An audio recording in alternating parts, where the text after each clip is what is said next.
Hey guys, it's Bobby. Today I want to talk to you about loss. I want to talk to you about that feeling of grief and pain that you have, that hopeless feeling that we all have when we lose somebody that we love. But more importantly, I want to share with you how we can actually find peace in that feeling. Okay? I know it sounds impossible. I know it sounds hard, and some of us have been dealing with the loss of someone that we love for a very long time, but it is possible. So let me help you here. I'm Bobby. Like I said in the beginning, I am the author of a book called Shadowfire. Published it last year. I'm also the creator of the Shadowfire Masterclass, where the very premise to the program that I share with everybody that I teach is this: there is peace even in the chaos of life. So the idea that the peace that is beyond all understanding is a very real peace that we can experience even in the chaos of life. And so I wrote this book because for me, I was going through or still experiencing a lot of trauma and a lot of unease and dis-ease in my life and in my own internal experience of life. And so in my process, in the time and the efforts that I put into trying to find peace, I did find it. I remember at one point I was sitting with a counselor, my wife and I, and it was a marriage counseling session. And the counselor looked at me and she asked me, she said, "Bobby, what is it that you want?" And I said, "Peace." It was exactly what I needed. I said, I don't care what she does. I don't care whatever happens. I don't care. I just need peace. Right. And I think you can probably relate because there's probably some things that have happened in your life, in your childhood, in your teen years, in your adult life, in your relationships, where you just don't feel peace. And so what do? We always do? We always turn to some kind of a substance, whether it be alcohol or drugs or sex or something to distract us from the dis-ease that we feel in our body and the thoughts that we have and the feelings in this perpetual. We have the thought storms and we have this cloud of emotions, and we're just constantly dragged down by this depression and oftentimes even anxiety.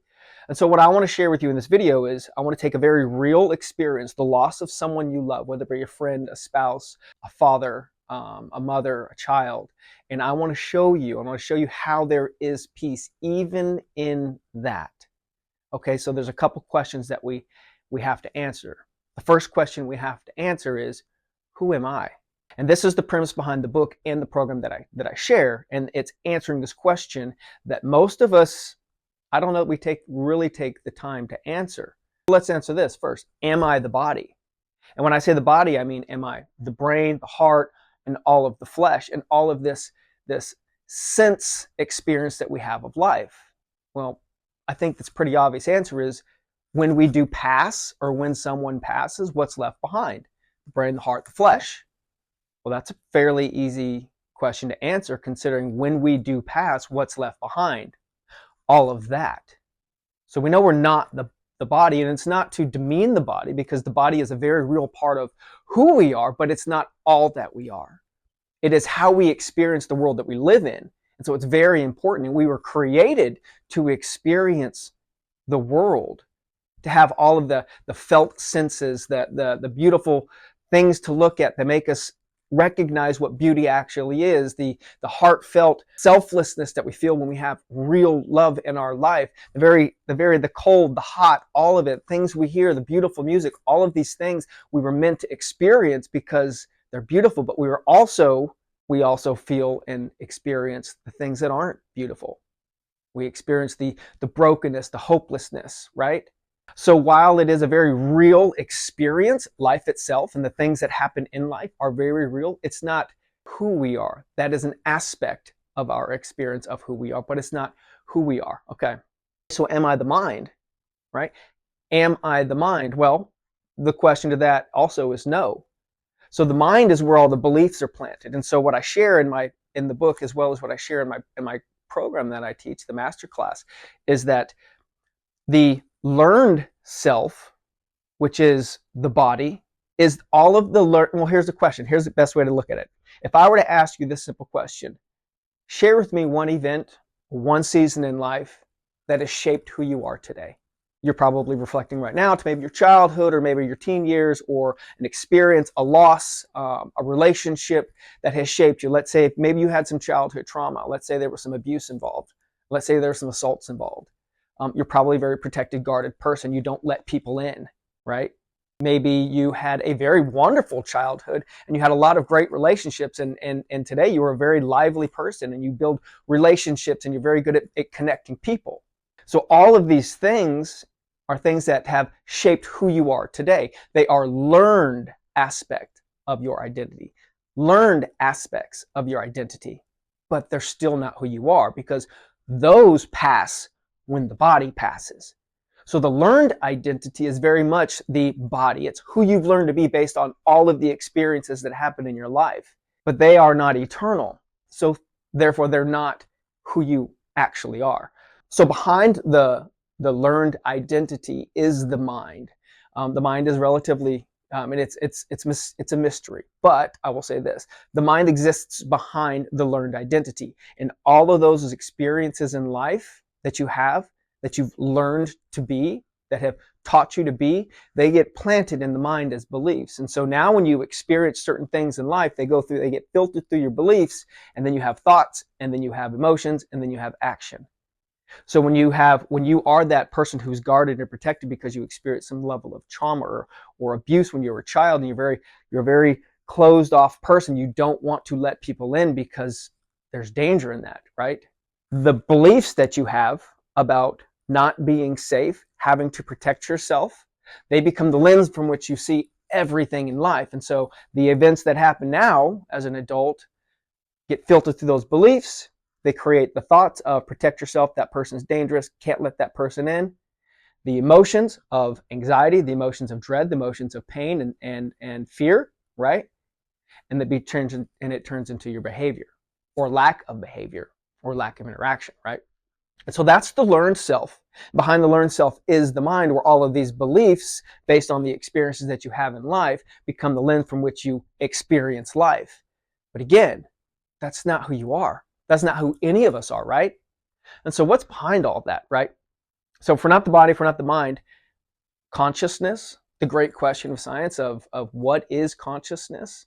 Consciousness being that part of us that observes the thoughts, that part of us that observes the emotion, that part of us that can step back within ourselves and simply observe ourselves. If you've done any type of meditative practice, you've been in that place where you can observe your thoughts and you can observe your emotions, right? That's consciousness. But is consciousness who we are? I argue that no, that's not who we are. I think that consciousness is a trait of who we actually are, but it is not who we are, right? So that leaves us with one thing: spirit. God created us in his image, and God is spirit. Our true self is spirit. And so the part of us that moves on beyond this side of life is the spirit. And our eternal purpose is to experience heaven on earth. We will have a body just like Christ was raised from the dead, right? In a glorified body. We too will have that. He's the first of many fruits. And so that is the hope that we have. And so let's break this down now. Being spirit, we are able to observe the life that we experience from the place of spirit, right? And so when I say, so what I call this in the book and what I call this in the class is, I call this the created self. This is our true identity. It's the who I am that was created in the image of God, that is able to observe the experiences of life as well as observe your actual experience of the experiences in life. So when you go into your meditations and your prayer, you do it from the place of the created self. The created self can observe your thoughts. The created self can observe your emotions, and the created self can observe your thoughts and emotions of the experiences that you have, right? And so if you can practice, and it takes practice, a daily practice, for me it's a morning practice, if you can practice stepping back within yourself and observing yourself in life's experiences, then you start to detach from being completely immersed in the experiences and being driven by emotion and being driven to react and respond in ways that are based on beliefs that are meant to protect you. Because the body, the learned self, the body wants to preserve itself. It wants to protect itself because it knows that it is finite. It knows that it is perishable, using the words that Paul uses. It knows that it is perishable, and therefore its very nature is insecure and wants to protect itself. The created self is not that. The created self is all of the aspects of God himself. The created self is peace. The created self is love. The created self is wholeness, right? The created self is all the things that we seek to find outside of ourselves in relationships, in substance, in experiences. We try to find love, we try to find acceptance, we try to find peace, and all these things outside of us, but we'll never find it because it's a fruitless effort. But the point is, it's already in us. That is who we are. And so if we can step back, get into the place of the created self, and that's what I teach in the program, get into the place of the created self, then it doesn't matter about the circumstances in life, because we can observe them. Not that we don't feel all the feelings of those circumstances, because we still have all those beliefs that we created, right? But learning to step back within yourself from the perspective of the created self and observe your experience and observe the experiences, you find absolute rest and peace, and you become far less reactive, because you're no longer in life, in the trenches. It's like you're standing on top of the trenches and you see everything going on below you. You're able to see it and experience from that perspective. And the practice of doing that, the more you practice it, the more peace that you find. And so how does this relate to finding peace in loss? Because grief is real. We have to grieve the loss. And it's very natural, because loss of life isn't what we were created for. We were created for eternity. And so this loss of life hurts us because it's not what we are created for. That's the whole reason Christ came down, is to conquer that for eternity, right? So that's why it hurts. So it's going to hurt, and there's a process that we all have to go through, the grieving process. We have to go through that. But can we go through that from a place of peace versus being in the trenches and being consumed by the grief, being consumed by the depression, being consumed by the feelings of hopelessness and fear? We can. We can simply observe, knowing that the body has to process this, because the body now knows both good and evil. We know both good and evil, and so we can experience both good and evil. But that's not what we were created for. We were created for eternity, and we were created for good, to be fully immersed in the good and the love and the peace of God perpetually.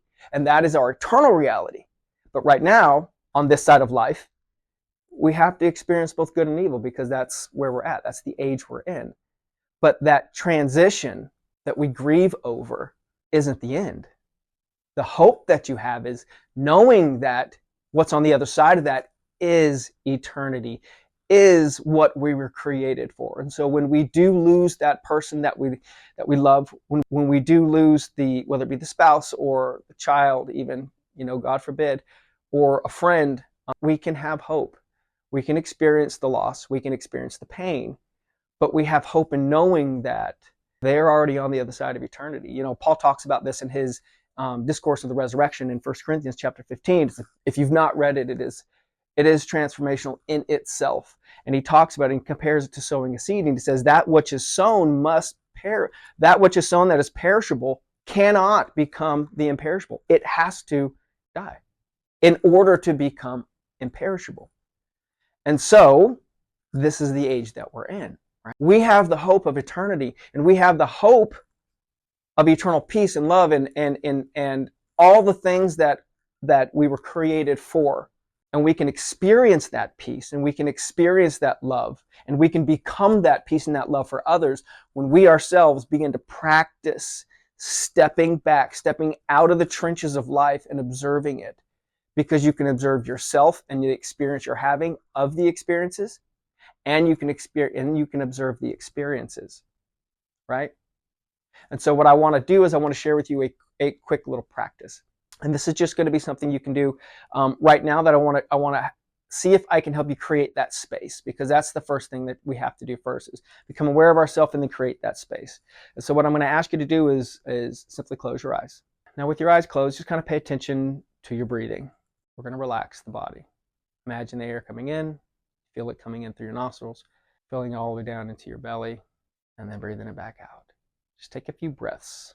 Take a few breaths, feeling it in, feeling it out. Pay attention to how it feels. Now, while you're breathing and paying attention to how breathing feels, I want you to imagine you're sitting at the top of a football stadium. It's completely empty. You look to the left, and there are thousands of seats all the way around to your right, completely empty. You look down at the field is completely empty. You can see the uprights. The roof is open. You can see a sunny day, a light breeze, but it's quiet and it's peaceful. Just imagine you can see yourself sitting at the top of this football stadium. And that imagined self, I want you to close your eyes. Now you're imagining yourself sitting at the top of an empty stadium with your eyes closed. You can still hear the birds in the air, still feel the breeze in your face. You can still feel the weight of your body against the seat. Now I want to prepare you while you're the imagined self sitting at the top of a stadium with your eyes closed. That imagined self is going to open their eyes when I say. When they open their eyes, all of their really felt experiences in life, good and the bad, are going to be down on that football field. You'll see the good times, you'll see the bad times, you'll even feel them a little bit, but they're down on the field. So as the imagined self sitting in the top of the stadium of a football field, open your eyes and observe those events down there. Notice that they're still going on. Notice that they're not consuming you. Notice that you have a lot of space between you and those events. They are not who you are. They're things that have happened, and your body remembers them through felt experiences. Your mind remembers them based on beliefs you created because of them. But they're not who you are. They are passing. They are not eternal. That space between you and those events is something that you can do even now. Even now in the events that are happening today. Go ahead and open your eyes. Even now in the events that are happening today, you can create that space by simply stepping back and observing your felt experience of an event. Your felt experience of a good or a bad event. You can observe the event itself, but you don't have to be in the trenches of it. Learn to step back within yourself on a moment by moment basis. It's a constant practice. It's a morning practice to get good at it, but it's a constant practice throughout the day to constantly remind yourself to stay awake, step back. And in this practice of learning to step back and observe the mind, observe the learned self, and observe the experiences, you will find peace. Because even the pain that you feel from loss, you're able to step back from, observe it. You still feel it. It's natural. And I'm not saying try and fight it, because you don't want to fight it. It's the body's natural way of processing that energy, right? So learn to step back. And in that, you will find peace. And you will allow the grieving process to happen without getting stuck. I hope this helped you. I hope this was somewhat informative. I hope this maybe raised some questions. And I want to offer you this. I want to say, if you have something else that you want me to discuss, share, filter through this perspective of the created self and the created self and the learned self. Maybe something else you're struggling with. Maybe it might be thought storms or depression itself or anxiety itself or just an event in your life. I would love to do some more videos on your actual experiences. So in the description below, I'm gonna share a link, and in that link it'll be like a Google Doc that you can maybe reach out to me. Type what it is that you want me to make a video on, and I'll be happy to make a video. And I like to continue to teach from this perspective. I know right now the program that I share, it's in the beta test, so I'm not going to share that with you right now, but it's in the beta test. I've got a small group of about 15 people that I share it with right now. They're a group of people that are dealing with poverty. They're dealing with addiction, and it's been very transformative up until this point, but I'm not ready to share it with the world. So if you are interested in understanding a little deeper about what I'm sharing and what I'm teaching, and the perspective of the learned self and created self and the mind existing, and both being able to contribute to the beliefs that you experience life through, I'll also put a link in the description for my book, Shadowfire. Give it a quick read. The book in itself was intended to offer this transformative process through story as well as reflective practice. So again, my name is Bobby. I want to thank you for giving me a little bit of your time to hopefully share an experience, and I look forward to seeing you in the next video.